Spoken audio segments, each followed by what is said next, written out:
Hello there, and welcome to Science for Sleep. I'm glad you found your way here tonight. Maybe you're stretched out in bed, the lights dimmed, or you've tucked yourself into a quiet corner where the world feels a little softer. Perhaps it's late, and the hum of the day has faded to something calm and distant. Wherever you are, this is a space made for you, a place to slow down, to let your thoughts wander without hurry, and to drift towards something bigger than today. Tonight, I want to take you into a story that is always unfolding, one you are part of even as you listen. It's the story of time itself, and the quiet engine that keeps it running. Entropy. What time is it where you are right now? Maybe midnight.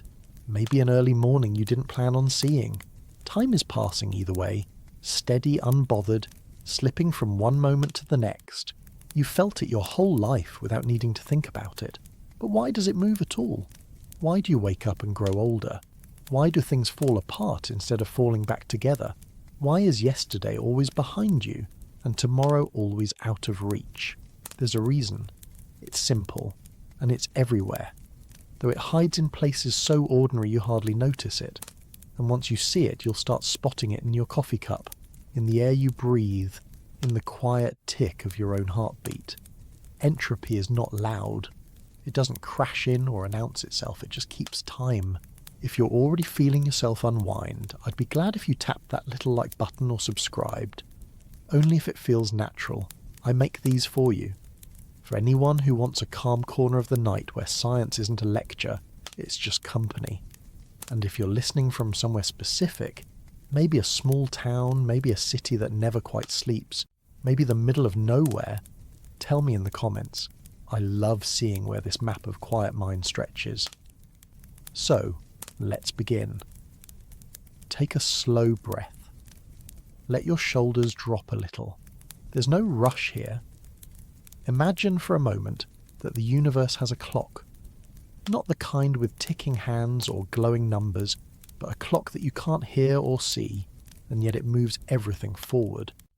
That clock is entropy. It doesn't count seconds. It doesn't keep appointments.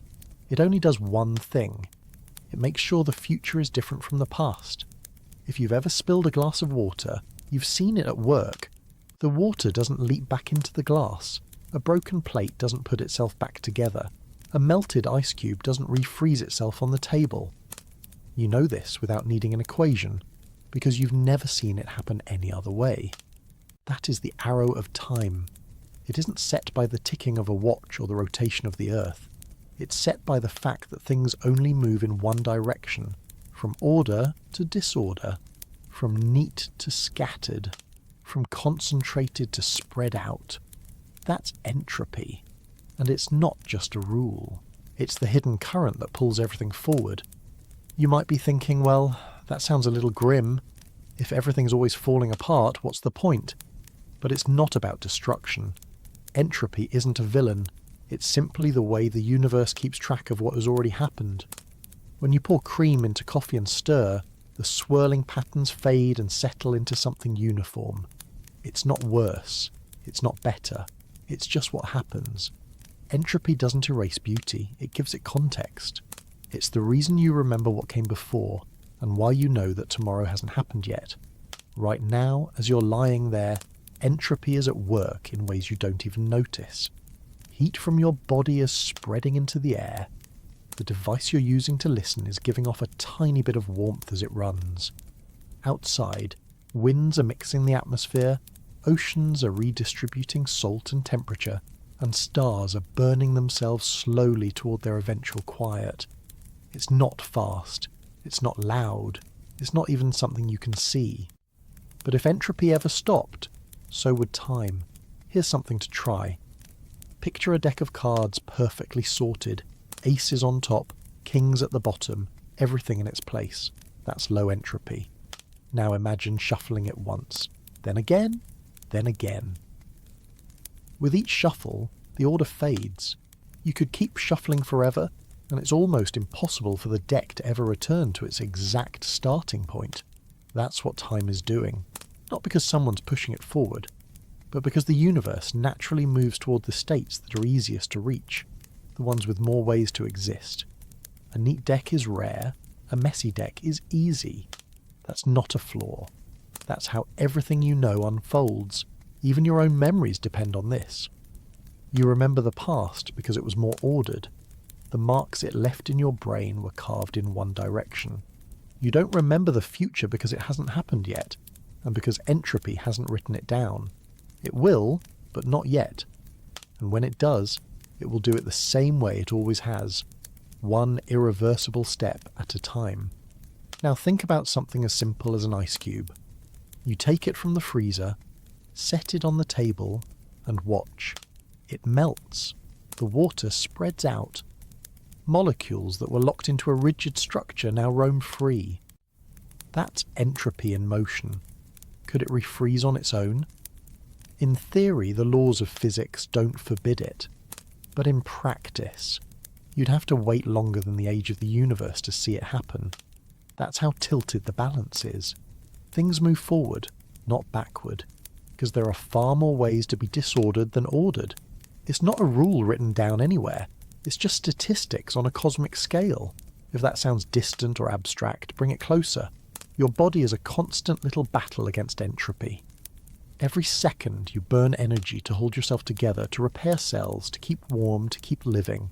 When you eat, you take in fuel that was once sunlight, captured by plants, concentrated into chemical bonds. You break it down, spread it out, and in the process, you stay alive. Life itself is a kind of borrowed order, a small pocket of structure swimming against the tide for a little while, and when you sleep, even that is part of it. You're restoring, repairing, organising, but the tide never really stops. It only pauses enough for you to keep going, and that's the strange quiet comfort in all of this. Entropy isn't an enemy to be beaten. It's the reason you can fall asleep at all. It's why days end and new ones begin. It's why the universe moves instead of standing still. It gives time a direction. Without it, nothing would ever change. You wouldn't grow, stars wouldn't shine, water wouldn't flow downhill. Everything would simply sit there, unmoving, forever. Instead, you're here, breathing, listening, feeling time move because the universe has a built-in preference for change. The heat from the sun spreads through space. The stars that light up the sky burn down slowly, scattering their energy into the dark. One day, far beyond your lifetime, everything will spread out so much that the universe will reach its quiet end. Heat death, where every bit of energy is evenly spread and nothing more can happen. That's the ultimate destination of entropy. But that's not tonight. Tonight is just one moment in the middle of the story. You, the room you're in, the air you're breathing. This is all temporary order, held together for just long enough to be lived in. And if you look closely, you can see entropy in the smallest things. A cup of tea slowly cooling on the table, a candle burning lower, its wax melting and mixing with air, even your breath, warm when it leaves you, spreading out into the room until it's no longer yours, but part of the air itself. These are not dramatic events. They don't demand attention, but they are the universe's quiet clock, ticking in a language older than timepieces. So as you settle deeper into the stillness around you, remember this. You're surrounded by a process so steady and certain that you almost never think about it. You don't need to. You only need to feel the passage of time, one moment after another, each carried forward by entropy's unseen push. And as you rest here, I want to follow that thread further, because entropy doesn't just move quietly in the background. It's the reason time feels like it flows at all. And if time flows, then there must be an arrow, a direction, a before and an after. Time has a way of feeling simple when you don't look too closely at it. One moment follows another, things change, and that's that. But if we're going to understand why this flow exists at all, we have to look at what sits underneath it. We have to ask what entropy actually is, not just in passing, not just as a word you've heard in science videos or textbooks, but in a way that makes sense for you, right here in this quiet moment. The first thing to know is that entropy isn't chaos. People sometimes use the word that way. Messy room, high entropy, broken machine, high entropy. But that's only the shadow of what it really means. Entropy is not about mess. It's about counting. It's about how many ways a thing can exist. The more ways there are for something to be arranged without changing what it looks like from far away, the higher its entropy. Think of a jigsaw puzzle. When it's all in one piece, there's only one correct way for those pieces to fit. That's low entropy. Now imagine dumping the pieces back into the box and shaking it. Suddenly there are thousands, maybe millions of ways for those pieces to be scattered. That's high entropy. And the funny thing is, the second state is not wrong. It's just overwhelmingly more likely. That's why time pushes in one direction, from the rare, precise state toward the one with endless possibilities. You can see this even more clearly if you think about air. Right now, the air in your room feels even. You're not sitting in a pocket with all the oxygen on one side and all the nitrogen on the other. That's because there are trillions of ways for air molecules to spread themselves out evenly, and maybe one in a number bigger than you can imagine where they all clump to one side. Physics doesn't forbid the clumping. It's just so absurdly unlikely that it may as well never happen. This is the heart of entropy. It's not a force pushing things apart. It's probability. It's statistics. But written so deeply into the fabric of nature that it feels like a law. And the moment you see it this way, it stops feeling like an abstract concept and starts to look like the quiet background rule for why everything familiar works the way it does. Take heat, for example. When you hold a warm mug of tea, that warmth spreads into the room. You never see it run in reverse. You never feel the air in your room suddenly donating all its heat back into the mug to make it steaming hot again. That isn't because heat doesn't like you, or because there's a hidden rule against it. It's because there are countless ways for warmth to spread out, and practically none for it to neatly flow back in. The spreading is simply what's most likely. Even your own body is living proof of this. Every cell you have is constantly fighting entropy, not because entropy is out to get you, but because maintaining order requires effort. You burn energy to hold your molecules in place, to repair what gets worn down, to keep the probability from running away with you. And that's what life really is. A kind of ongoing negotiation with the natural drift of the universe. When scientists first began to understand this, they realized that entropy is more than just a property of heat or energy. It's a way of keeping track of information, of what's happened and what can happen next. You can imagine it like a record book that the universe writes in automatically. Each event, each shift from order to disorder is a line in that book. That's why you can't unspill a glass of water. You'd not only have to move every drop back into place, you'd also have to erase the record of what already happened, and the universe doesn't do erasures. If you've ever wondered why we remember the past but not the future, entropy is the reason. The past is written. The record exists. The future hasn't been recorded yet. It's waiting for the next line.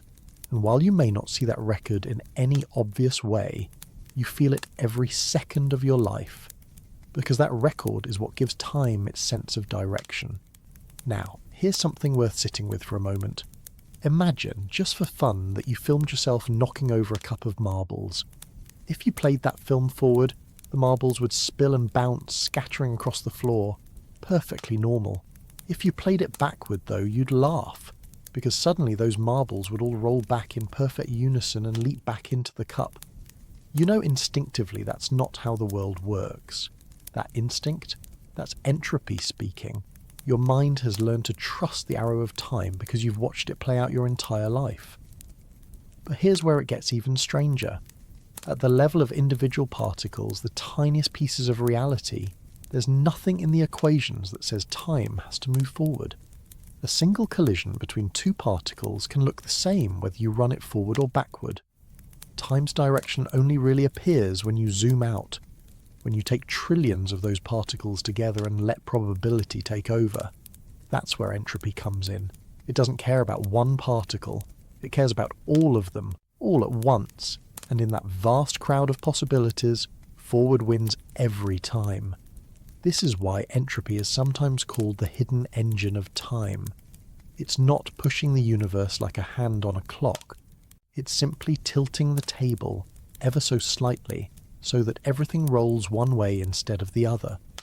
You can almost hear it if you pay attention, not as a sound, but as the quiet logic behind every warm cup cooling down, every candle burning out, every memory that feels like it's behind you instead of ahead. And this isn't just happening far away or in a lab, it's happening right where you are. Your room, your breath, your body, they're all little theatres where entropy plays out. The warmth of the device in your hands is radiating outward, one tiny photon at a time. The heat in your blanket is spreading until it matches the air around it. None of this is dramatic, but if you could see the microscopic dance behind it, you'd realise it's as constant and certain as gravity. This is why understanding entropy isn't just about physics. It's about noticing that the simplest things you take for granted, why ice melts, why smells drift through the air, why your tea won't stay hot forever, are all connected to the same quiet rule. You don't need to force yourself to feel it. It's already there, holding time steady in the background while you listen. And now that you know what entropy really is, we can follow it further. Because it's one thing to say it explains why time moves forward. It's another to see how it shapes every single moment you've ever lived. And if there's an arrow to time, then we should look at where it points and what it leaves behind. If you've ever sat and watched the sun sink toward the horizon, you already know what it means to follow the arrow of time. The sky changes, shadows stretch, 1 minute becomes the next, and even if you don't think about it, you feel that steady pull forward. Nothing in your life ever runs in reverse. You wake up older than you were yesterday. You pour water into a glass and never see it leap back into the bottle. Even the quietest moments keep drifting away behind you, and there's no path that leads back. That simple truth, obvious, almost too obvious to notice, is the arrow of time. It's tempting to think of this arrow as just a habit of the mind, a way your brain strings events together, but it's not just you. The arrow of time is stitched into the way the universe itself works. It's what separates the past from the future, and the reason it exists at all comes back to entropy, the quiet engine you can't see, but that is always there. Imagine a tidy room, everything in its place. Now imagine you walk in, toss a few clothes on the floor, scatter some books across the table, leave a mug on the desk. You didn't have to try very hard. A small amount of effort was enough to turn that tidy state into a messy one. Now, try to imagine the reverse. All those clothes folding themselves, the book stacking neatly, the mug sliding back into the cupboard. It doesn't happen. Not because the universe dislikes clean rooms, but because the arrow of time points the other way. There are more ways for things to be messy than to be ordered, so that's the direction time takes. You've probably heard people say you can't unscramble an egg. It's the same idea. When you crack an egg and whisk it, you're not breaking a law. You're just letting probability do its thing. There are trillions of ways for those yolk and whites to mix, and only one way for them to unmix.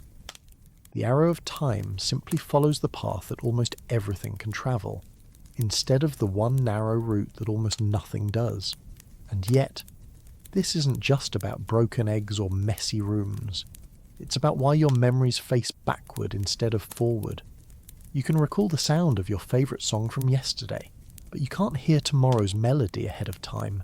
You can picture where you were an hour ago, but not where you'll be an hour from now. That's because the past has already left its trail. It's written into the arrangement of things, your brain, your surroundings, even the cooling cup of tea on your desk. The future hasn't happened yet because entropy hasn't spread that far. There are no footprints ahead of you. This arrow doesn't just run through your life, it runs through the universe itself. Look at the stars. They burn because hydrogen fuses into helium, because energy flows from concentrated pockets into wider, more even spreads. That process only runs one way. A burned-out star doesn't rewind itself back into a bright new sun. The arrow of time pushes forward and the stars go with it, just like everything else. If this sounds heavy, it doesn't need to be. There's a kind of quiet comfort in the fact that this arrow is so dependable. You can set your watch by it. You can build your whole life on it. No one has ever woken up to find time moving in reverse. Even when things feel uncertain, this one rule stays steady. The universe keeps marching from order to disorder, from past to future, one step at a time. But here's something that makes it even more interesting.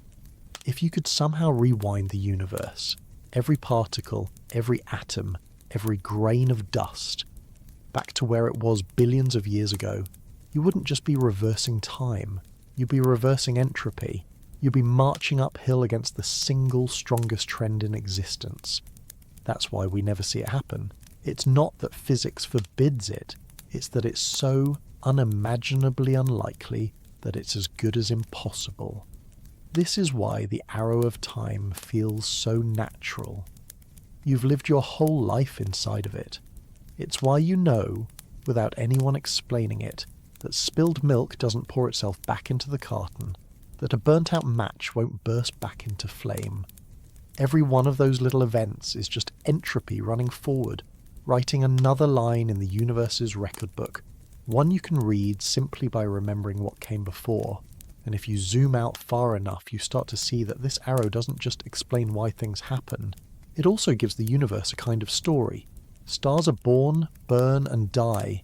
Planets cool. Oceans form and evaporate. Even galaxies collide and settle into new shapes. Every step of it is one more turn of the arrow, one more irreversible change written into the fabric of time. And yet, while this arrow is universal, it also touches you in the smallest, most personal ways. Your own heartbeat is a little marker of it. Each one happens and then is gone forever, folded into the past, replaced by the next. Your body itself is aging in the same direction as the stars, not backward, not paused, but forward, always forward. And it's all because entropy won't allow time to stand still.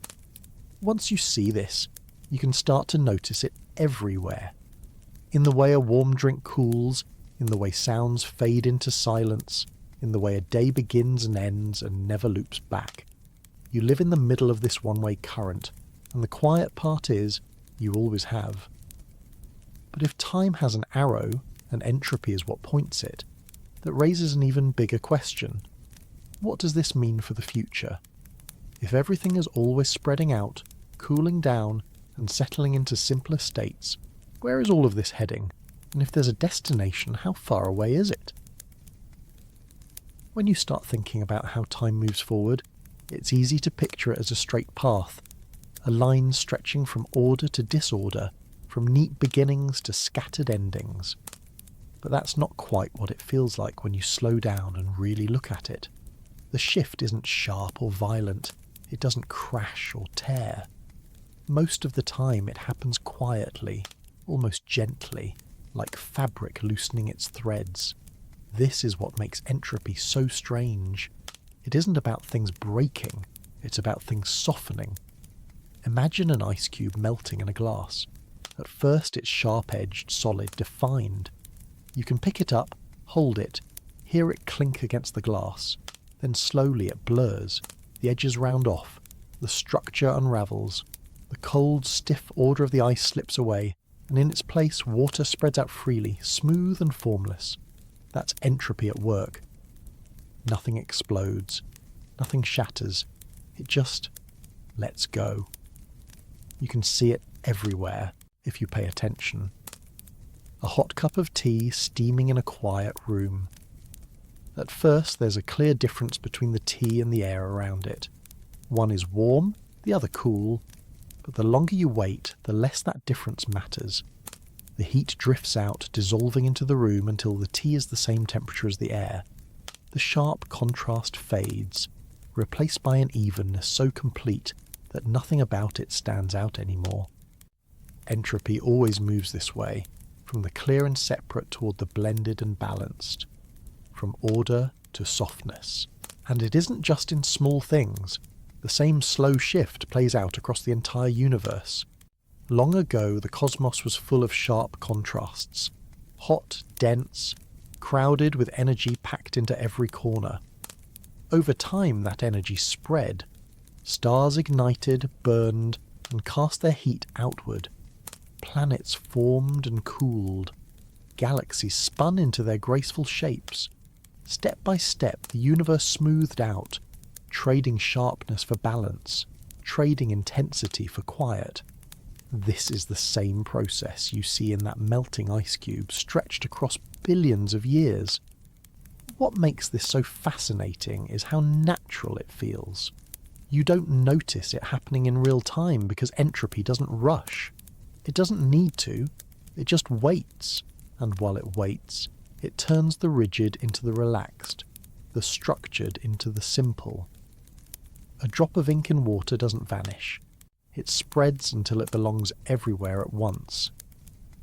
A once bright flame burns down, its energy drifting out into the room as nothing more than warmth you barely feel. That's the universe's most patient habit, smoothing out the sharp edges of everything it touches, and you live in the middle of it. The warmth of your body isn't staying locked inside you.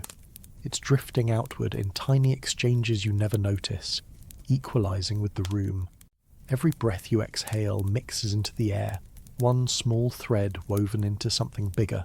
Every object around you, from the pillow under your head to the screen in your hand, is quietly bleeding heat into the space around it, step by step, until it all evens out.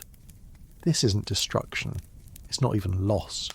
It's just what happens when order has more ways to loosen than to tighten. A deck of cards can only be perfectly stacked in one way, but it can be shuffled into millions of arrangements.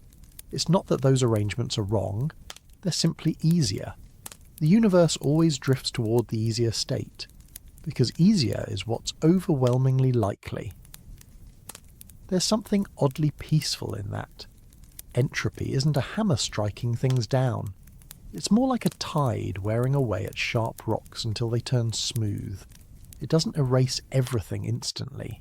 It just makes the complicated simpler, the concentrated more even, the rare less rare. Think of the stars again. When they burn, they aren't fighting entropy. They're part of it. They pour their heat into the dark, not because they choose to, but because there's only one way for their energy to spread, and 1,000 ways it can't go back. Even their light, once it leaves, is gone forever from them, scattered out into space until it fades to almost nothing. And yet, without that slow unravelling, there would be no warmth, no light, no time. And this softening doesn't just happen far away in space. It shapes everything around you, even the quiet things in your own room. The hum of an appliance, the fading warmth of a recently brewed cup of tea, the air slowly blending into a single even temperature. It all runs on the same rule. Over and over, the universe trades the rare for the common, the concentrated for the spread out, until what's left is balance. But balance isn't the end. Entropy doesn't stop when something softens. It just keeps going, step by step, carrying everything forward. And if that's true, then there's something else we have to talk about. Because once you see how this works on a small scale, you can follow it all the way out to the biggest question there is. If the universe keeps softening forever, what happens when there's nothing left to even out? That's where the story of entropy gets even stranger, because the same quiet process that cools your tea and melts your ice cube is also steering the entire cosmos toward a distant future, one that feels almost impossible to imagine. And to get there, we need to start small. We need to go back to something familiar, something you've probably seen 1,000 times and never thought about. A simple cup of tea, cooling down, and what it really means for everything else. Picture this for a moment. You're sitting in a quiet room with a fresh cup of tea. Steam curls up in thin threads, and for a little while it's warm enough that you can feel the heat through the mug. It's simple, ordinary, something you might not even think twice about. But in that single cup of tea, you're watching the whole story of the universe play out in miniature. At first, the tea is hot, and the air around it is cool. That difference, hot here, cold there, is a kind of order. It's a temporary imbalance, a momentary pocket of contrast. But you already know what happens next. The tea cools, the steam fades, the air warms just slightly. Bit by bit, the sharp difference between the tea and the room disappears until everything reaches the same quiet temperature. That's entropy. It's not just about the tea, it's about the way the universe works. Energy doesn't stay locked in one place. It spreads, it equalizes, it slips from places where it's concentrated into places where it's thin, because there are far more ways for that to happen than for it to reverse.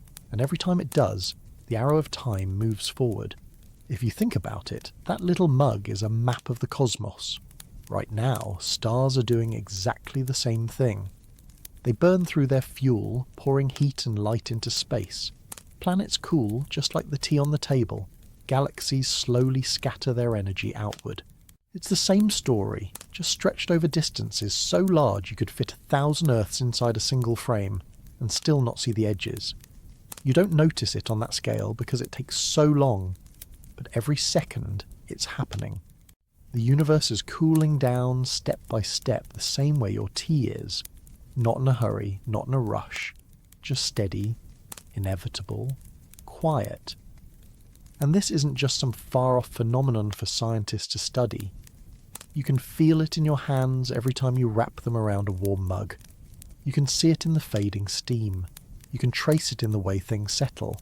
Hot to warm, warm to cool, difference to balance. This isn't a coincidence. This is the very process that defines the flow of time. Now here's the part that's both unsettling and strangely calming.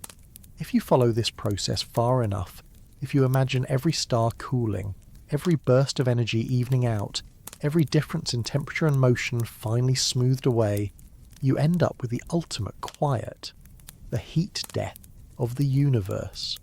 A time so far in the future it almost feels meaningless to think about it. No stars, no warmth, no pockets of energy left to spread. Just everything stretched into perfect still balance. That sounds like an ending, but it's not the kind of ending you can picture like the closing of a book. It's slow. It's so slow that whole civilizations could rise and vanish 1,000,000 times over before it's even noticeable. It's not destruction. It's the same thing that's happening to your tea, only stretched over the longest possible timescale. But right now, sitting here in this small, quiet moment, that distant future doesn't matter. What matters is that you're living in the middle of the process. Your tea is still warm, the stars are still burning, there's still movement, still difference, still time. Entropy isn't finished yet.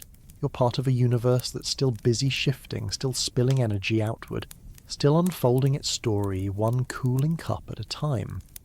If you really think about it, there's something comforting in that. Even though you know the tea will cool, you enjoy it while it's warm. Even though you know the day will fade, you watch the sunset anyway. The fate of everything isn't a reason to despair. It's what makes this moment matter. This temporary order, the stars, the warmth in your room, the cup in your hand, is exactly what gives time its shape. And if you want to see entropy even more clearly, you don't need to look to distant galaxies or the far future. You only need to pay attention to the next small thing you touch. Watch how heat moves. Watch how balance creeps in. In that simple, ordinary change, you're watching the deepest truth of the universe at work. And this truth doesn't just explain the cooling of tea or the burning out of stars. It explains why nothing can ever really run backward. You'll never see that tea grow hot again on its own. You'll never see broken things reassemble themselves without help. You'll never see time turn around. Because entropy doesn't stop. It doesn't reverse. It only carries everything forward, one quiet step at a time. And that forward pull doesn't just shape objects. It shapes you. Your body, your breath, even the energy in your muscles all obey this same rule. Every second you're alive, you're trading ordered fuel, food, warmth, oxygen, for motion and heat that dissipate into the world around you. You don't notice it, but you're part of the same flow that cools the tea, dims the stars, and moves the universe from contrast toward calm. If you let yourself sit with that thought for a while, it changes how you see things. Time isn't just a line you travel along. It's the result of something deep and constant happening beneath everything you know. You're not just in time, you're inside entropy's slow, endless drift. And once you notice it, you start to wonder about what else it touches. Because if entropy drives the cooling of your tea and the fading of the stars, then it must also hold the key to why energy itself behaves the way it does.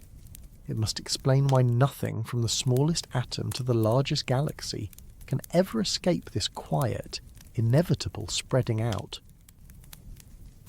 Everywhere you look, energy is moving. It flows from warm to cool, from concentrated to spread out from one form to another. You don't have to see it to know it's there. You can feel it in the warmth of sunlight on your skin, in the glow of a lamp, in the quiet hum of a machine running in the background. And behind every one of those exchanges, entropy is at work, keeping a kind of record. Think of this record like a library, an invisible one, with no paper, no shelves, no walls. Every time energy moves, every time it changes or spreads out, it leaves a trace. That trace isn't written in words, it's written in the arrangement of the universe itself. Once energy has flowed, it doesn't flow back the same way. The record is permanent. It's what gives time its forward direction, one irreversible page at a time. You can see it in something as simple as lighting a candle. Before you strike the match, all the energy in that candle is locked away in the wax. It's stored, concentrated.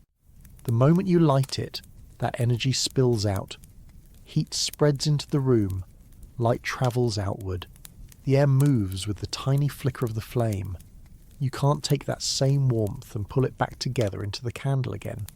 The energy is still there in the world, but it's scattered into forms that don't go back. One more line in the library has been written. That's the strange thing about energy. It never disappears, but it never returns in quite the same way either. The heat from a burning star doesn't vanish.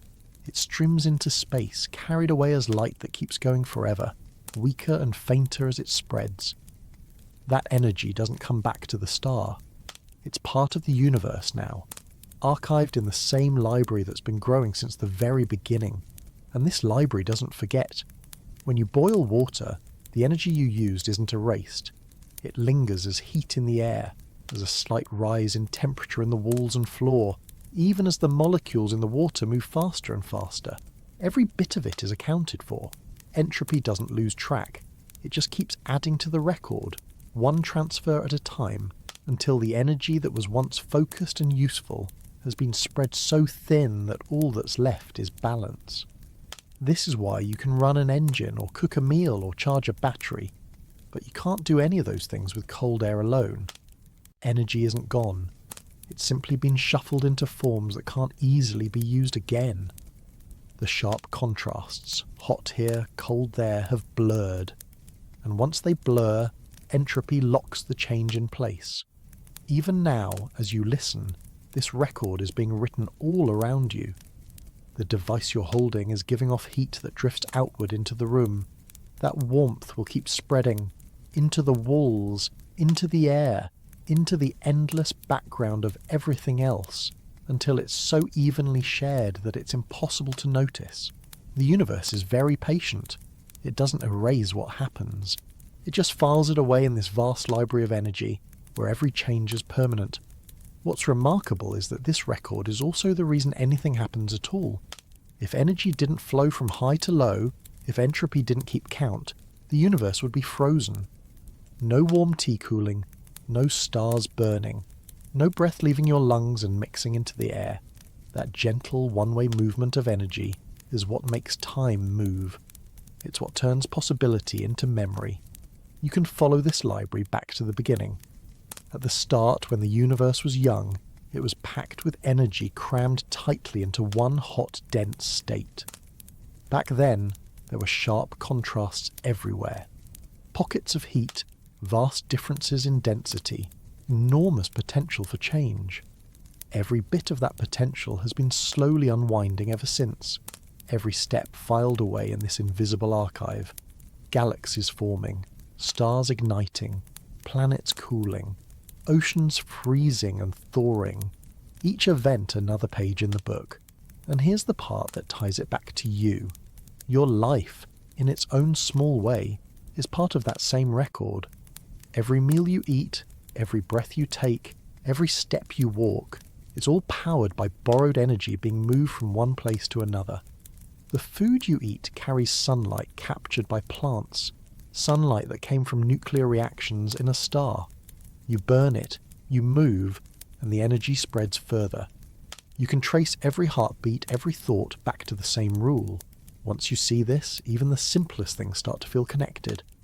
The heat leaving a candle, the warmth bleeding from a cup of tea, the stars slowly dimming in the sky.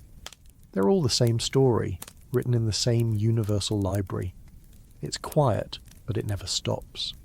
It has been building since the first second of time, and it will keep building until there's nothing left to write. But before that distant quiet comes, there's something else to understand.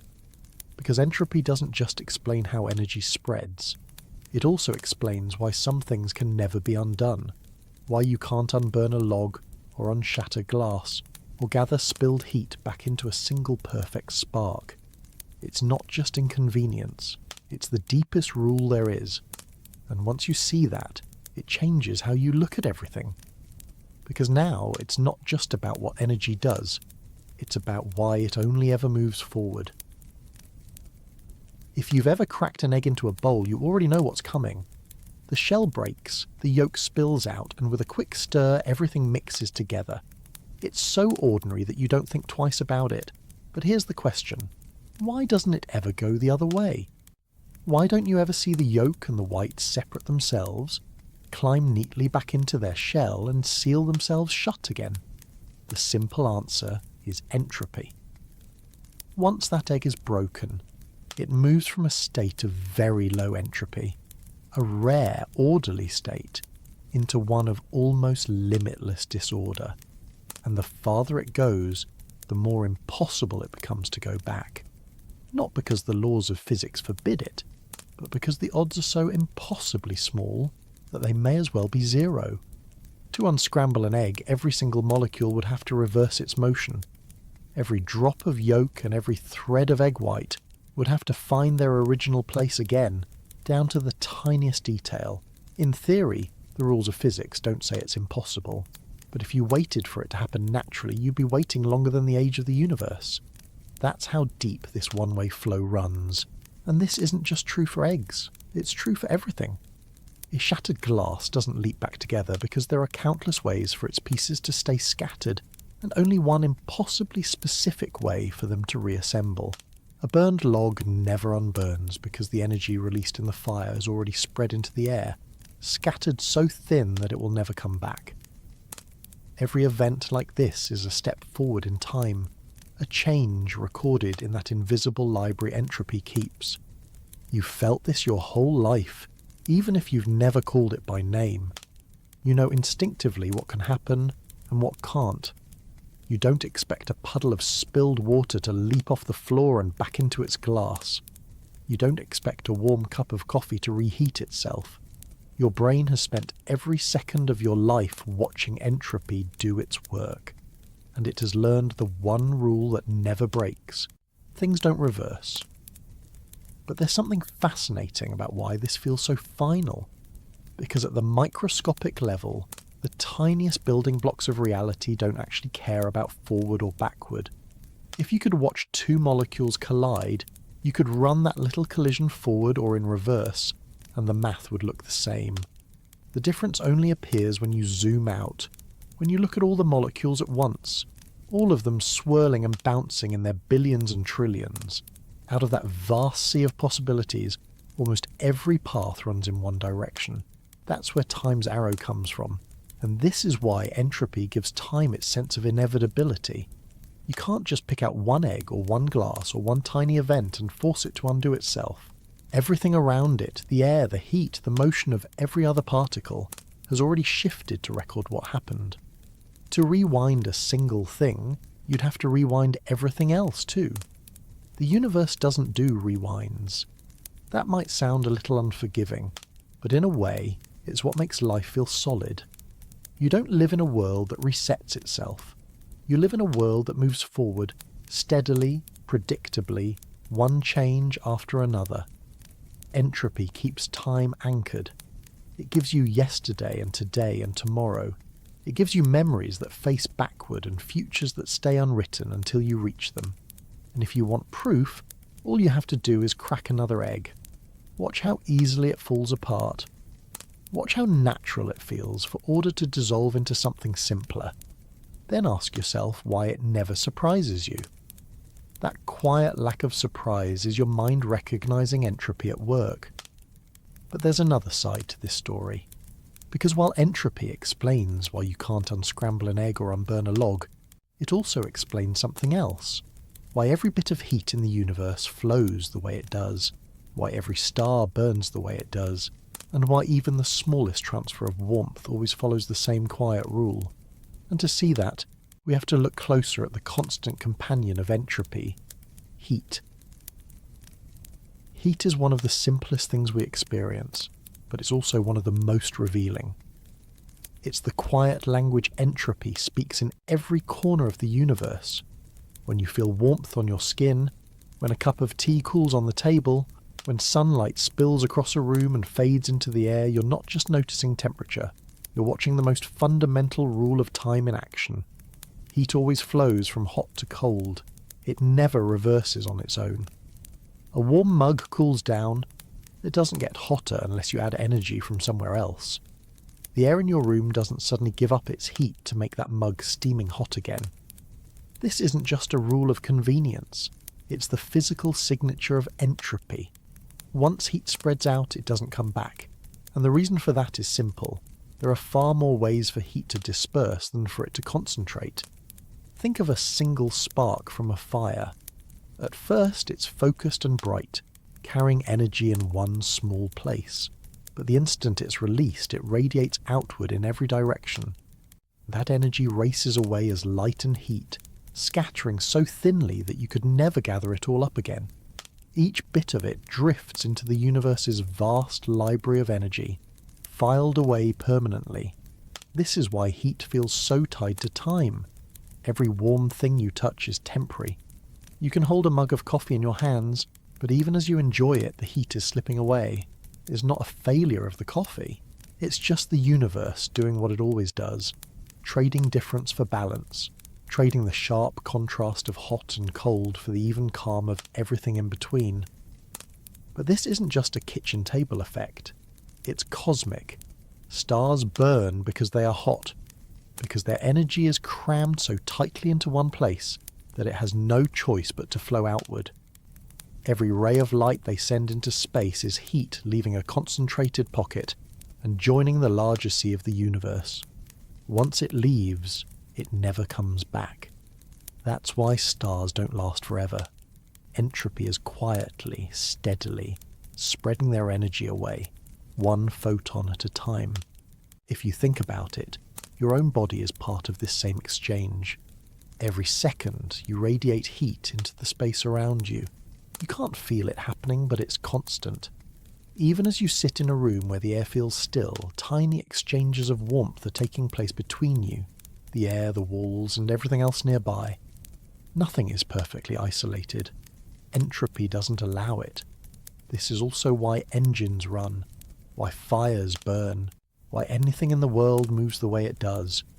When you use heat to boil water, or run a car, or power a turbine, you're not creating energy. You're moving it from a high, concentrated form into a lower, spread out one. And once it spreads, it doesn't gather itself again. You can never get 100% of that energy back, because each step leaves a trace of heat dissipating into the surroundings. This is the quiet companion of entropy. It's not loud or sudden. It's patient. It fills every corner of the universe, equalizing every difference until there's nothing left to equalize. Heat is how entropy writes time into the world, one transfer after another, never stopping, never reversing. Even right now, the room you're in is part of this endless process. Every object in it is exchanging tiny amounts of heat with everything else. It's too subtle for you to notice, but if you could see it, you'd find a constant dance of energy. No winners, no losers, just an ongoing shift toward balance. That balance is why your tea cools, why your breath fogs in the cold, why the universe itself will one day be a thin, even spread of energy where nothing more can happen. But that day is unimaginably far away. For now, there's still warmth. There are still stars and fires and living things that borrow little pockets of energy to stay alive. Heat may be entropy's companion, but it's also the reason there's motion, change, and time itself. And if heat shows us how energy moves, then it also points us towards something even larger. The way entropy has shaped the universe from its very beginning, and how it will keep shaping it until the very end. If you want to see entropy at its grandest scale, you don't have to look at a cooling cup of tea or the quiet warmth of a room. You only have to look up at the night sky. Every star you see, and even the ones too faint for your eyes to catch, are living proof of the same rule that guides everything else. Energy flows, heat spreads, and time only moves forward. A star is a furnace, but it isn't burning in the way a candle does. Deep inside, immense pressure squeezes atoms together until they fuse, releasing staggering amounts of energy. That energy doesn't stay locked inside. It pushes outward as light and heat, racing into space in all directions. Every second, a star empties itself into the universe, its concentrated fuel scattering further and further away, and entropy records each step.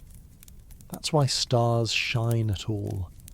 If the energy inside them didn't have anywhere to go, if there were no difference between their blazing heat and the cold vacuum around them, they would simply sit there, dark and unmoving. It's the contrast, hot against cold, energy against emptiness, that drives the whole process. Entropy is what makes that contrast fade.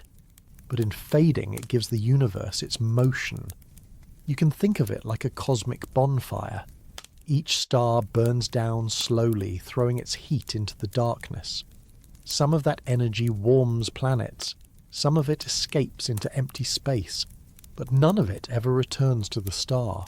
Over millions and billions of years, each star's fuel runs lower, its light softens, and eventually it fades. In its place, the universe grows just a little more even, a little closer to balance. And yet, this long, slow unwinding is also the reason anything exists in the first place.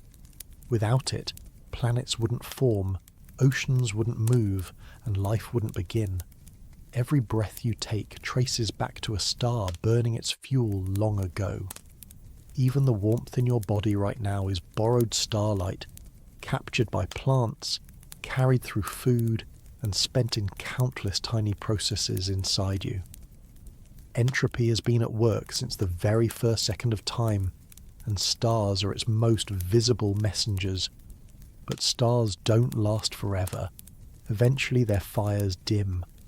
Some collapse into dense remnants like white dwarfs or neutron stars. Others explode, scattering their material across space. In both cases, the result is the same. Their concentrated energy, once locked in a single place, spreads out. Even their deaths are just one more step in the slow, one-way flow toward equilibrium. This is what ties the smallest and largest scales together. The same process that cools your tea and warms a room is the one that drives the life cycles of suns. It doesn't change its nature just because it's happening across galaxies instead of kitchens. Entropy is universal. Whether it's a flickering candle or a dying star, the direction is always the same. If you watch the sky long enough, not in human years but in cosmic time, you'd see this clearly. Stars would ignite, burn and fade while new ones are born from the ashes of the old. But over unimaginable spans of time, fewer and fewer would appear, until one day, far in the future, the stars would simply stop coming. What would be left is a quieter universe, still moving, still spreading its energy thinner, but without the brilliant fires that once lit it. And yet, we are nowhere near that stillness. Right now, the sky is alive with burning suns, each one spilling energy outward, each one pulling time forward with it. You're living in a universe that is still bright, still full of motion, still in the middle of its long story. The fires haven't gone out. The great unwinding hasn't reached its end. For now, the clock is still ticking. And if stars are the grandest example of this flow, they also point us toward the question that lies at the heart of entropy. Where is all of this headed? Because if the energy in every star eventually spreads out, and every difference eventually fades, there must come a time when nothing is left to change. But before we reach that distant horizon, there's something else we need to look at. What happens when the fires dim completely, and the universe finally begins to settle into its quietest state? If you follow the trail of entropy far enough, it leads to a future that feels almost impossible to imagine. A time so distant that the stars we see now will all be gone. A time when no new suns will flare into existence. A time when the fires that once lit the universe have burned out, one by one, until all that's left is quiet. This is what physicists call the heat death of the universe. But don't think of it as an ending that happens suddenly. It isn't a collapse or a crash. It's a slow fading, a soft and steady settling into stillness. Right now, the universe is still full of contrast. Stars burn hot while the space between them is cold. Galaxies spin. Planets orbit. Energy moves from place to place. But entropy is always working, smoothing those differences out. Over billions upon billions of years, heat spreads. The sharp edges between hot and cold blur. The energy that once powered stars and drove motion through the cosmos drifts away, thinner and thinner until there's nothing left to even out. By the time that happens, every star will have lived its life. Some will collapse into dense, lightless remnants. Others will scatter their material across space, seeding it for new stars that will in turn burn and fade. But even that cycle can't last forever. There is only so much fuel to burn, only so many chances for energy to be gathered together before entropy scatters it for good. When that scattering reaches its final stage, there will be no more stars, no more heat to flow from one place to another, no more bright sources of difference for entropy to erase. The universe won't end with a bang or a flash. It will simply coast into a state of perfect balance, a smooth, even spread of energy where nothing new can happen. Time, in any meaningful sense, will have run out of reasons to move forward. And yet, strangely enough, this isn't a sad picture. It's not the kind of ending that takes anything away from the present. It's so far off that it almost lives outside the concept of future as we know it. Entire civilizations could rise and fall countless times before this quiet horizon is even close.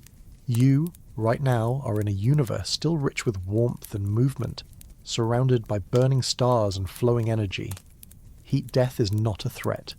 It's simply the distant conclusion of the same process you see every day in the smallest things. When you watch a hot drink cool on the table, you're watching a tiny piece of this grand story. When you see firewood burn down to embers, you're seeing a miniature version of the same principle that will one day dim the galaxies. The difference is only scale. The rule is always the same.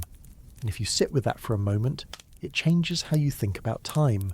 It's not just a ticking clock or a march forward from one day to the next. It's entropy, quietly spreading energy from one place to another, smoothing every difference it finds until none remain. The heat death of the universe is simply the point at which that process has nothing left to do. But there's one more way to look at it, a way that feels less like an ending and more like a kind of universal rest. Right now, the universe is full of movement and noise, stars roaring with fusion, galaxies colliding, matter falling into black holes. One day, all of that will quiet down, not abruptly but gradually, like a room falling silent after the last conversation fades. Everything will reach a point of deep, unchanging balance, and entropy will have finished its work. And while that might sound empty, it's also peaceful. No more burning, no more scattering. Just a vast, even stillness. If time has a destination, that's it. But for now, we are so far from that horizon that all it really does is remind us how much life still fills the middle. Because before the cold end comes, before the universe falls completely silent, there is still movement, still warmth, still endless pockets of order defying entropy for a while. You can find them in the stars above your head. You can find them in the small comforts of your room. You can even find them in yourself, because every heartbeat and every breath is another small rebellion against the drift towards stillness.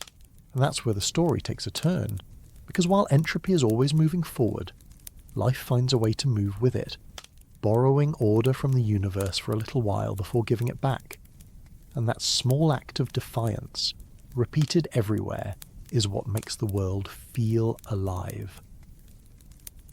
If you want to see entropy in motion, you don't need to look at galaxies or the far future of the universe. You only need to look around your room right now. Everything near you, every object, every bit of air, every flicker of warmth is following the same quiet rule that governs stars and black holes.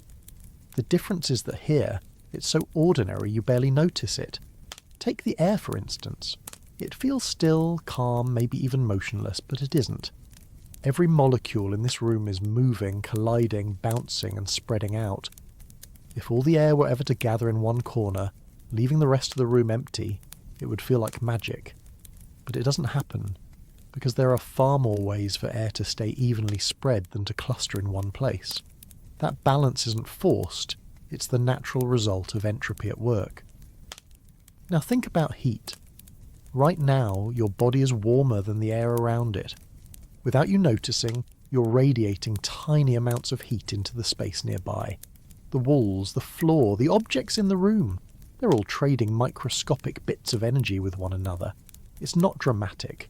There's no sound, no light, no sign of it happening. But if it ever stopped, time itself would stop with it. Even the device you're using to listen is part of this quiet exchange. As it runs, it releases warmth, just enough to bleed into the air, where it drifts outward and becomes impossible to get back. That energy doesn't disappear, it just spreads out so far and so thin that it's no longer useful.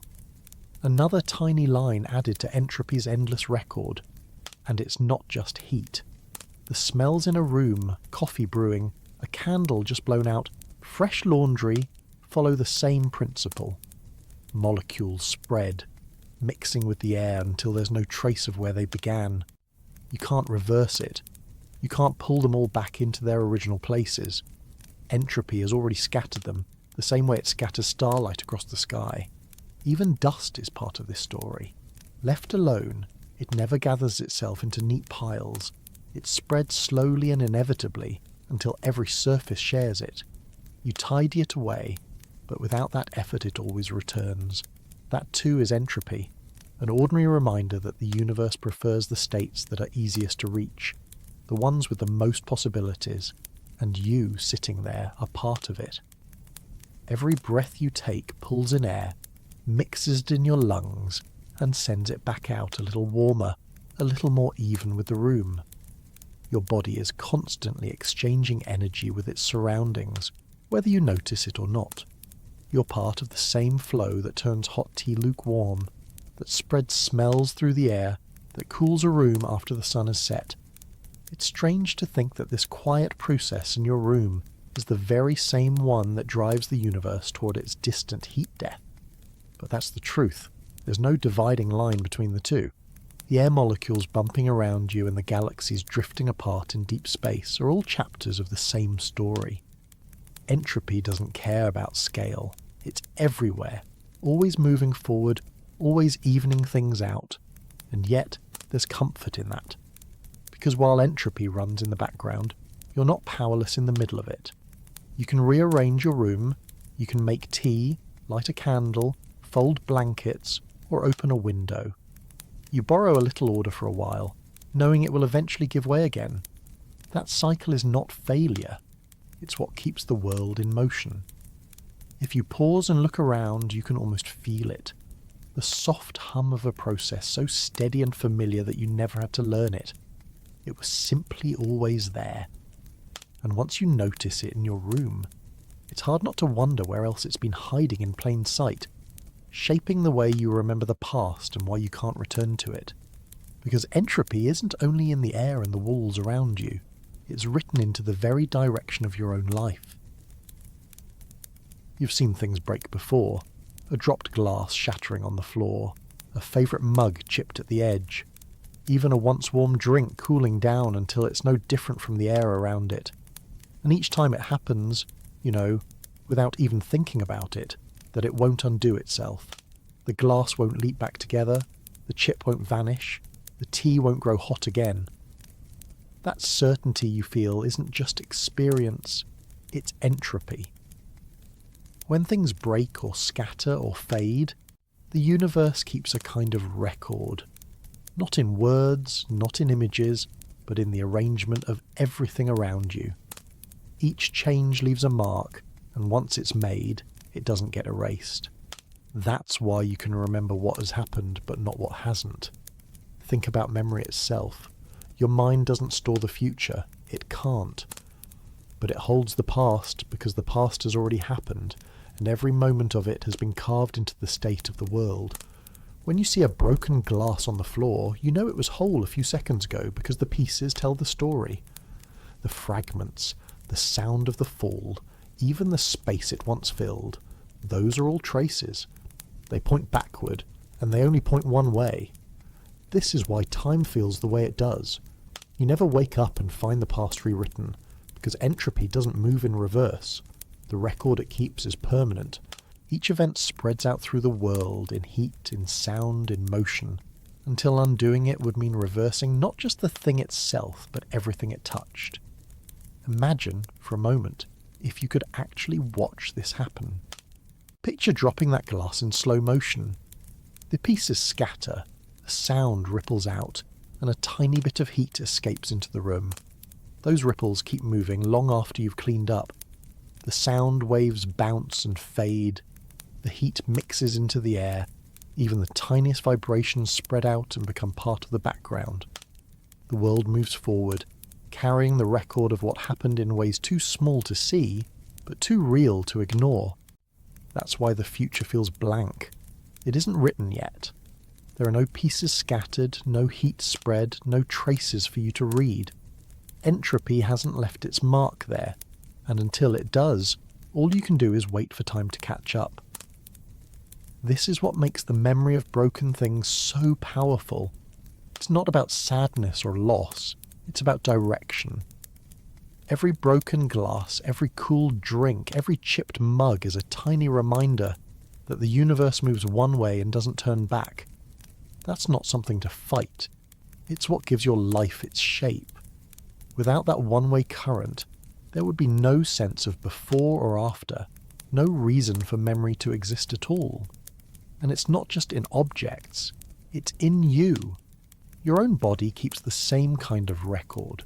The marks of old injuries, the way your muscles remember how to ride a bike or tie a knot. These are just smaller versions of the same principle. Entropy moves forward, and in doing so, it writes your history into you. Once you see it this way, even the smallest everyday changes look different. A candle burned down to nothing, a meal half-eaten, a wrinkle in the pages of a book you've read too many times. None of these things are mistakes. They're evidence of time passing, proof that entropy has been here, leaving its signature on the world in ways you can trace if you pay attention. And if this is how the past is recorded, then there's something else it tells us. The future is still untouched, because entropy hasn't yet reached it. And that simple fact, the difference between what's recorded and what isn't, is why time always feels like it's pulling you forward. But there's another layer to this. Because while entropy explains why things break and why we remember, it also explains why the universe feels so inevitable, why it always seems to prefer certain outcomes over others, and that has everything to do with probability. When you think about it, entropy isn't just about things breaking or cooling down, it's about what's most likely to happen. The universe doesn't choose disorder over order, because it prefers it. It simply follows probability. And probability is a quiet but relentless force. Imagine tossing a handful of coins into the air. They clatter down, some heads, some tails. You might get all heads once if you're lucky, but most of the time you'll get a mix. Not because heads is forbidden, but because there are far more ways to get a mix than to get every coin the same. Entropy works the same way. Take a messy room. There's only one arrangement where everything's perfectly neat. Books aligned, clothes folded, every object exactly in place. But there are countless ways for that room to be disordered. All it takes is one misplaced book, one unfolded shirt, one half-empty cup on the desk. An order slips a little further away. That isn't failure, it's math. It's probability playing out in real time. And once you see it this way, the arrow of time starts to make sense. You can't unscramble an egg, not because the laws of physics forbid it, but because there's only one way for the egg to be whole again, and trillions upon trillions of ways for it to stay mixed. Every second that passes pushes the universe toward the states that are easiest to reach, the ones with the most possibilities. This gentle tyranny of probability is why time always feels like it runs in one direction. It isn't forced. There's no cosmic referee. It's just that the odds of going forward are so overwhelming that going backward might as well not exist. A drop of ink spreads in water because there are infinite ways for it to diffuse, and only one impossible way for it to gather itself again. You can even see this in heat. When a warm cup of tea cools, its energy disperses into the room. Could it all randomly flow back in and make the tea hot again? Yes, in theory. But the number of microscopic steps needed for that to happen in exactly the right order is so absurdly unlikely that the universe will run its entire course without ever seeing it. Probability simply refuses to give it a chance, and it's not just objects. Your own life is built on these same odds. The reason you remember the past is because it's already happened, its traces scattered and multiplied in ways you can't undo. The future, though, is still wide open. Its record hasn't been written yet, because entropy hasn't had time to tilt the odds in any direction. Once you realise this, entropy stops feeling abstract. It isn't a force working against you. It's just the math of the universe, unfolding everywhere at once. Every gust of wind, every cooling drink, every star burning in the sky, they all obey the same simple logic. Things spread out, because spreading out is what's most likely. And this quiet statistical push is what makes time feel steady. You don't wake up one morning to find every molecule in the air suddenly clustered in the corner of the room. You don't see shattered glass leap back together or spilled milk crawl back into its container. You live in a universe where the odds are so lopsided that forward is the only direction you'll ever see. But there's something else hiding in this. If probability pushes the universe toward entropy, then what does it mean that you, sitting here, listening, breathing, are able to create little pockets of order anyway? How do living things carve out structure in a world that's always drifting toward balance? That question is where entropy's story becomes more than just physics. Because for a brief, astonishing window of time, life finds a way to push back. For all the inevitability of entropy, there's something remarkable happening in the middle of it. In a universe where everything spreads out, where order gives way to balance, living things somehow pull pieces of that order back together, at least for a while.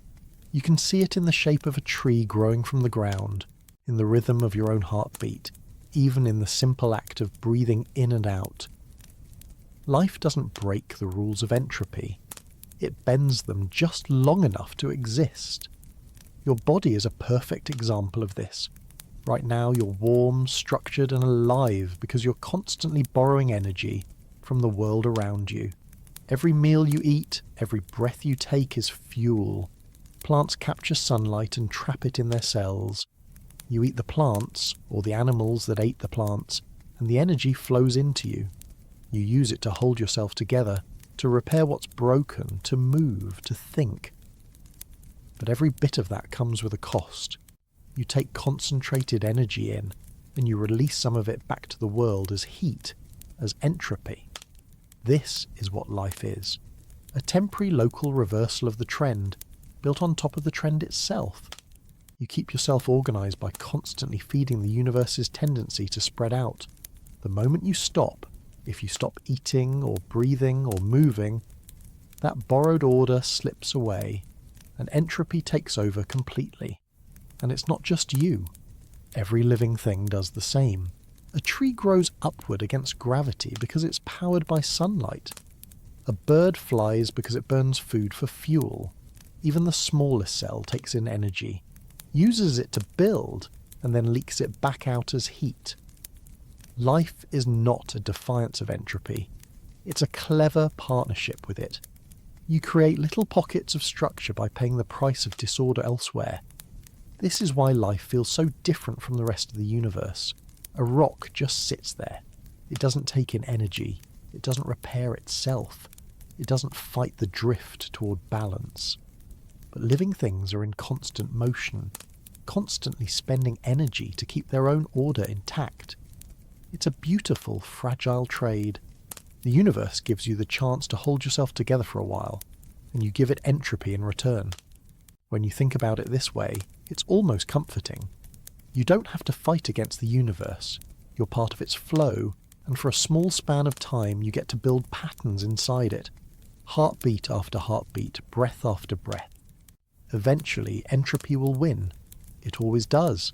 But in the meantime, you live in this extraordinary in-between space where energy is still moving and the arrow of time is still pointing forward. And that's what makes life so tied to time itself. You can feel it in your own body. You age because entropy is working, one cell at a time. You grow because energy is borrowed and used. You rest because every living thing needs to pause and gather enough order to keep going. Every part of you, from the smallest chemical reaction to the steady pulse of your heart, is linked to the same rule that governs the stars. And that's not bleak. In fact, it's what makes you part of something bigger. Entropy isn't only the reason things fall apart. It's the reason anything happens at all. Without it, there would be no flow of energy for life to borrow, no sun to warm the earth, no food to eat, no air to breathe. The same process that will one day cool the universe to silence is the same process that lets you be here right now, alive in this brief and luminous moment. And it raises a strange, beautiful question. If life can exist in a universe ruled by entropy, if it can carve out these little islands of order, could there be other ways for time to move? Could the arrow ever point in the other direction? If entropy is what pushes time forward, it's natural to wonder what it would mean for time to run backward. You've probably imagined it before, even if only in passing.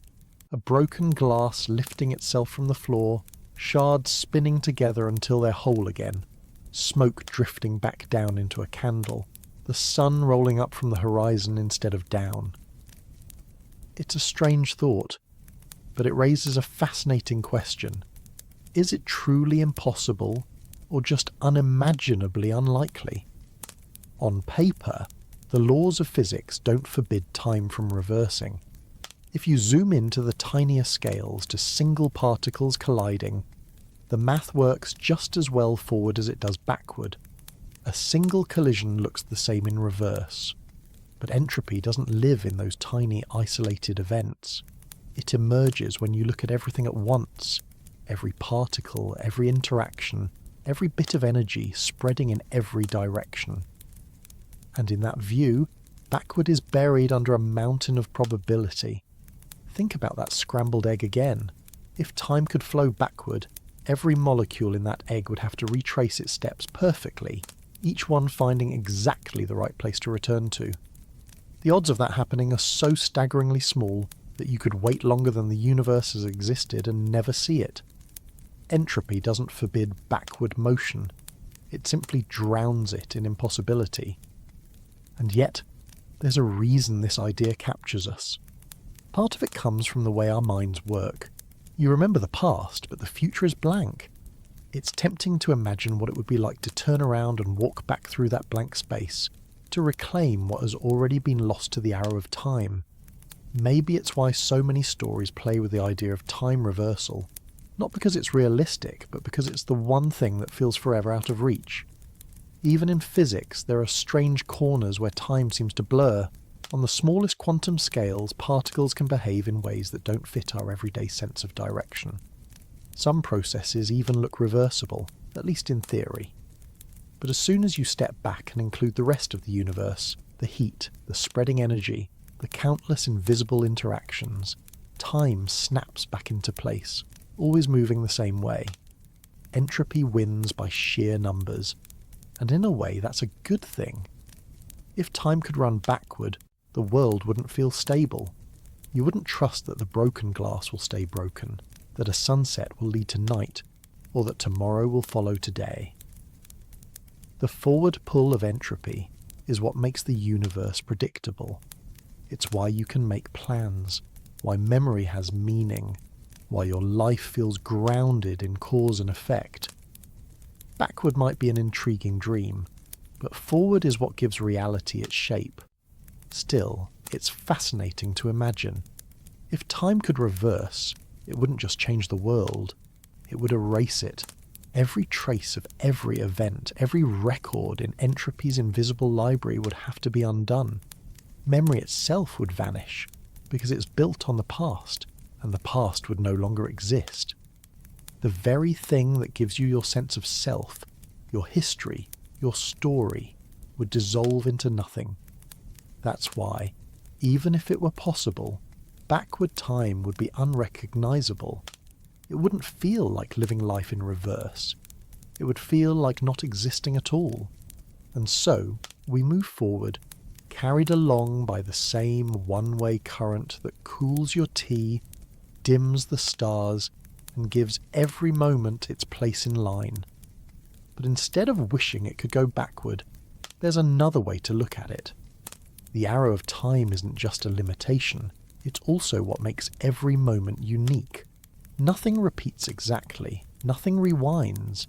Every second is new, written into Entropy's record the instant it happens. And maybe that's the point. The universe doesn't need to run backward. It only needs to keep unfolding. And in that unfolding, in that steady drift forward, we find the rhythm that carries us through our days. Because if entropy is the reason we can't go back, it's also the reason forward exists at all. And that forward motion, strange as it is what makes time feel real. If you've ever sat quietly and noticed the way time seems to stretch or shrink, you already know that it isn't just a matter of clocks. There are hours that vanish in an instant and minutes that feel impossibly long. Time doesn't just move forward, it feels a certain way. And that feeling, strange as it seems, is tied to the same thing that drives the universe: entropy.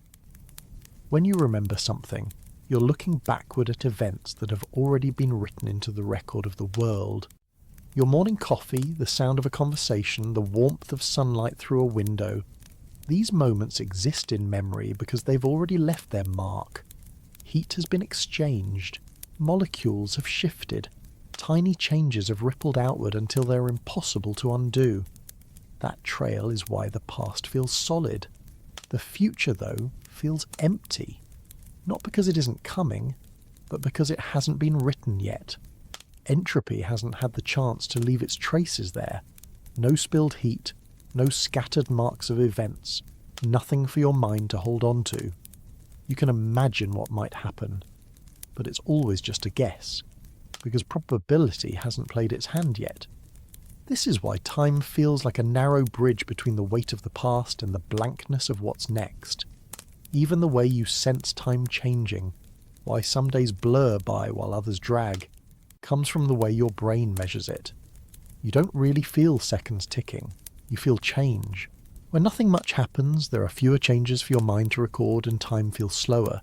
But when events stack up quickly, when everything is in motion, entropy is leaving mark after mark, and your brain counts every one. The more marks, the faster time seems to run. This is why a quiet evening in a familiar place can feel slow and soft, while a busy day in a new city feels like it's gone before you can catch your breath. Both are built on the same clock, but what you feel is the pace of change, the steady trail of new records entropy writes down for you. And there's something strangely grounding in that. Time doesn't just happen to you. You live inside it. Every breath you take, every step you walk, every small shift in your surroundings is another piece of evidence that entropy is still moving forward. The warmth from your skin leaking into the air, the faint hum of an appliance using power, the distant glow of sunlight still spilling through space, all of it adds up to the same direction, the same flow. When you think of it this way, time stops feeling like a mystery and starts feeling like a companion. You're carried by it, the way a leaf drifts along a river. You don't have to force it. You don't have to hold on. You only have to move with it, because it will always move on its own. And this is why time has a feeling at all. If entropy didn't exist, if nothing changed, if every atom stayed frozen in place, there would be no before or after. Just an endless, unbroken stillness. No past to remember, no future to imagine, no present to live in. Entropy gives you all three. It writes the past, clears the future, and pulls the present forward with it. But if time feels this way because of entropy, then it also means that your own body, the way you burn energy, the way you exist in this constant exchange, plays a part in how you move through it. You are quite literally made of the same processes that keep the universe ticking, and that means the feeling of time isn't just out there in the cosmos. It's in you, right now, in every breath, every heartbeat, every quiet second that passes without you needing to do anything at all. You don't need to look at stars or galaxies to see entropy. You're carrying it in every cell of your body. Right now, as you sit and breathe, you're a small, intricate engine of thermodynamics, constantly trading energy with the world around you. Every breath, every heartbeat, every tiny movement is part of the same one-way current that pushes the universe forward. Take your breath, for example. When you inhale, you pull in oxygen from the air, a small, invisible store of order. Your body uses it to burn the food you've eaten, breaking down sugars and fats into the energy that keeps you alive. But that process doesn't end where it starts. The energy doesn't stay neat and contained. Some of it powers your muscles, your thoughts, and the repairs happening silently in your cells.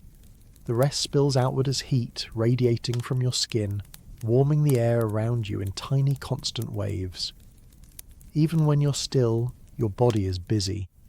You're like a quiet fire, burning steadily but never consuming yourself all at once. You eat, you breathe, and in return you give heat back to the world. Entropy is the price you pay for staying alive, but it's also the reason you can live at all.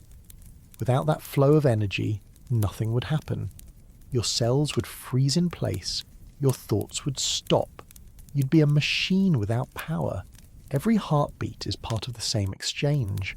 Your blood carries oxygen and nutrients to every corner of you, fueling countless microscopic reactions. Each one releases a little heat, and that heat drifts outward, joining the slow, steady balancing act happening everywhere else. You never feel those individual exchanges, but you're surrounded by their quiet evidence. The warmth of your skin, the way you grow tired if you don't refuel, the way you cool down when you rest. Even the simple act of exhaling is a piece of the puzzle. When you breathe out, you release carbon dioxide, carrying away some of the energy you've already spent.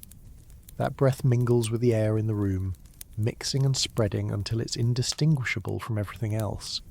Another tiny contribution to the universe's record of changes. And here's the strange, humbling thing. The same rules that govern your body are the ones that govern the stars. You run on borrowed energy just as they do. The difference is only scale. They burn hydrogen. You burn calories. They radiate heat into space. You radiate heat into the room. Both of you are part of the same flow. Order unraveling, energy spreading, entropy moving forward. But there's a kind of beauty in that. You're not separate from the universe's thermodynamics. You are an example of it. Your body is proof that entropy isn't just about things falling apart.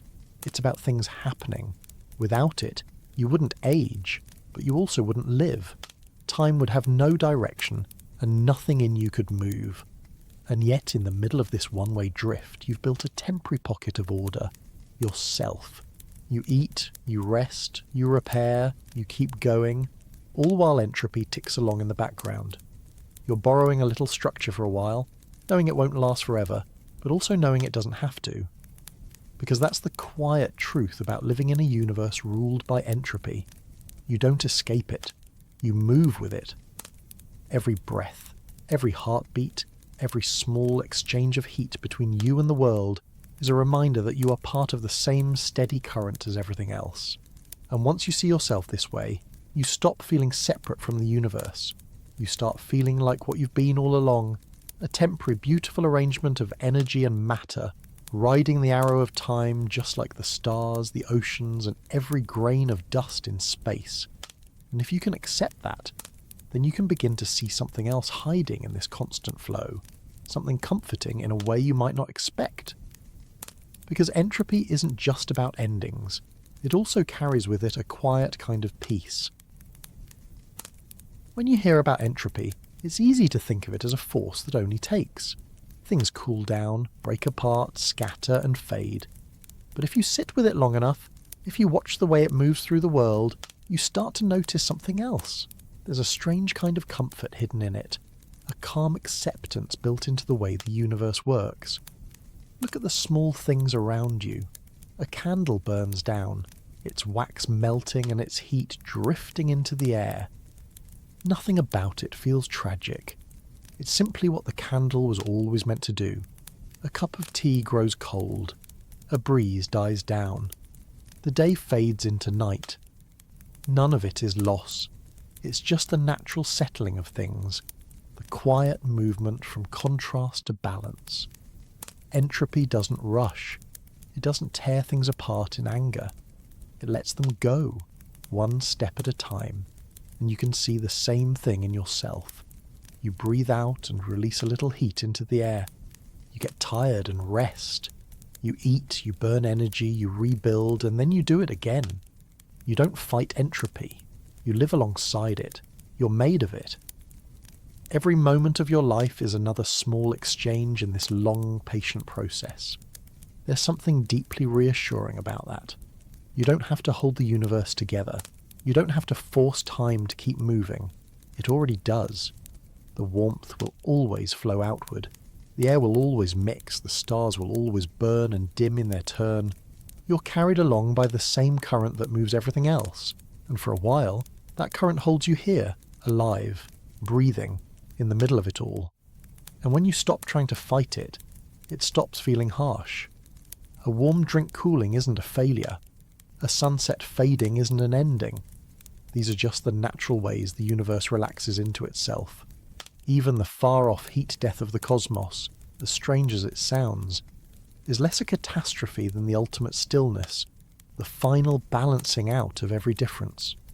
When you see it that way, entropy doesn't just explain why time moves forward, it gives you permission to move forward with it. You can let things change.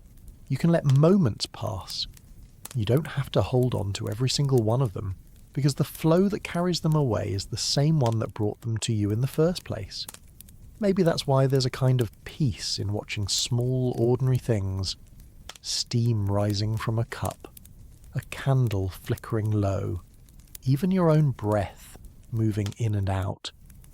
These are reminders that you're part of something steady, something vast and unbreakable. The world has been shifting this way since the beginning, and it will keep shifting long after you're gone, and there's comfort in knowing you don't have to control it. You only have to live in it. And once you feel that, entropy stops sounding like a threat. It becomes what it has always been. The quiet rhythm of the universe, the reason stars shine, the reason you exist, the reason time feels the way it does. Not a force to resist, but a kind of deep, universal exhale. And if there's a stillness waiting at the end of all things, then for now there's also this moment, you here, breathing in the middle of it all, surrounded by warmth, movement and change. And as strange as it may seem, that single fact is enough. If you follow the story of entropy to its farthest edge, there comes a moment, so distant it's almost beyond imagining, when everything that can happen has already happened. The stars that once lit the sky will have burned out. Galaxies will have grown dim and quiet. Every last difference in temperature, every pocket of concentrated energy will have been spent. This is the last tick of the universal clock. Not a dramatic one, not an explosion or a sudden collapse, just the final, unhurried step in the slow drift toward balance. By then, no new stars will form, no fires will burn, every trace of heat will be spread so evenly that there will be nothing left to power change. It will be the ultimate stillness, no more flowing rivers of energy, no more bright contrasts between hot and cold, just a perfectly even calm. Time itself, in any practical sense, will have nothing left to measure. And yet, this ending isn't frightening. It isn't even really an ending. It's more like the long exhale of a universe that has been moving for untold ages and is finally at last at rest. No tension, no imbalance, no unfinished business, just quiet. If you picture it, you might imagine a vast dark space with no stars left, only the faint afterglow of everything that came before, stretched thin and silent. It isn't lonely, it isn't sad, it's simply the natural conclusion of the same process you see in small ways every day. A candle going out, a cup of tea cooling, a deep breath let go. Right now, though, that future is so far away it might as well not exist. You live in a universe still buzzing with warmth and motion. Stars are burning, planets are turning. Life is borrowing tiny pieces of order and passing them forward, second by second. Entropy may write the last chapter someday, but tonight, you're still somewhere in the middle, surrounded by everything that makes the story worth telling. And maybe that's why there's something soothing in imagining that distant quiet. Because it reminds you that all the noise and motion around you right now is temporary. Every bright thing will eventually fade, but in that fading, there's no violence, only a soft and steady drift toward peace. The universe is in no hurry. It has been unwinding for billions of years. It will keep unwinding long after the last star has gone out. And you, here, in this small moment, are part of that same flow. One breath, one heartbeat, one tiny flicker of borrowed order in the long, unbroken movement of time. And as you sit here, maybe you can feel it, that quiet current beneath everything, the one that's been carrying the universe forward since the beginning. It's not something you have to follow, you're already moving with it. And that's the beauty of the last tick of the universal clock. It's not really the last of anything, it's just where the story settles, slowly, gently, until there's nothing left to change. But before that distant quiet arrives, there's still this moment.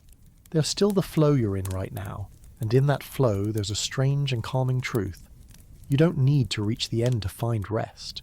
You can find it here, in the movement itself. The universe may be moving towards stillness, but you don't have to wait for that distant quiet to feel it. You're already surrounded by it, tucked inside the same flow that carries stars and galaxies toward their slow settling. Right now, in this moment, entropy is working gently around you, smoothing edges, cool in warmth, softening everything into balance. And in that movement, there is rest. Take a breath. Feel it go in and out. That simple act is part of the same current that has been running since the first second of time. The warmth from your body drifts into the air folds back into the room, and everything finds its place. It's not rushed. It doesn't need to be. Entropy isn't a race. It's the quiet rhythm that underlies every change, from the smallest shift in your room to the slow unwinding of the cosmos itself. And maybe that's what makes it so strangely comforting. You're not separate from it. You're not standing still while time moves around you. You're inside it, carried along by the same invisible tide that cools a cup of tea, dims the stars, and one day, far in the future, will bring the universe to its final balance. There's no need to hold on. You don't have to fight to keep every moment from slipping past. They're supposed to. That's what gives them meaning. Each second you live becomes part of Entropy's record, written into the fabric of the world in ways you can't erase. That's not loss. That's time, doing exactly what it's meant to do. And here's the quiet truth. You don't need to reach the end of the story to rest in it. You can find that rest right here, in the middle, because this moment is already part of the same flow. You, breathing in your room, the hum of the air, the faint warmth of the world around you, all of it is exactly where it's supposed to be. So let the universe keep moving. Let the stars burn. Let the days pass. Let the current of entropy do its work. You don't have to run ahead of it or turn it back. You only have to be carried, the way everything else is. And as you sit here listening, you can feel it if you pay attention. The quiet engine of time, steady and unhurried, guiding everything forward. You don't need to hold it, and you don't need to stop it. You only need to rest in it. Because in the end, that's what entropy gives you. Not just the future, not just the past, but the calm certainty of this moment, exactly as it is, flowing the only way it can, forward. And that's where we'll stop for tonight. Not because the story of entropy has an ending, but because it doesn't need one. It keeps going, quietly, all around you, in every cooling breath of air, in every distant star, in every second that slips by unnoticed. If you've been listening this whole time, maybe you feel it now, not as something to solve, but as something steady, something that's always been there. You don't need to fight it. You don't even need to think about it. You can simply rest in it. So wherever you are, let the world soften a little. Let time keep moving without you needing to chase it. Close your eyes if you'd like. Let the steady current of entropy carry you the same way it carries everything else. And if you found this soothing, if this quiet space gave you a little peace, you're welcome to join me again next time. There are always more stories to tell. About the universe, about time, about the calm hidden underneath all of it. For now, though, just breathe. Let yourself settle. The universe will keep ticking along, exactly as it always has, and you, here, in this small, quiet moment, are part of it. Good night.